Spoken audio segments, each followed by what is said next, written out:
સુરતના ગોપીપુરા વિસ્તારમાં Shri Ganpati Shankar Ichharam Majumdar public charitable ટ્રસ્ટના આયોજન હેઠળ ચાલ્લાગલી યુવક મંડળ દ્વારા 145મો રક્તદાન શિબિર સફળતાપૂર્વક યોજાયો હતો।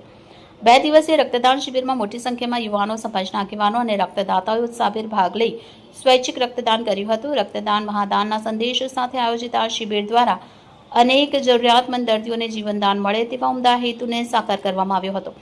આ પ્રસંગે ટ્રસ્ટના હોદ્દેદારો, ચાલ્લાગલી યુવક મંડળના કાર્યકરો તેમજ સ્થાનિક આગેવાનો ઉપસ્થિત રહ્યા હતા અને તમામ રક્તદાતાઓનો આભાર વ્યક્ત કરી તેમનું સન્માન કરવામાં આવ્યું હતું। Hitesh Vaisha, bullet 26 Gujarat news, Surat.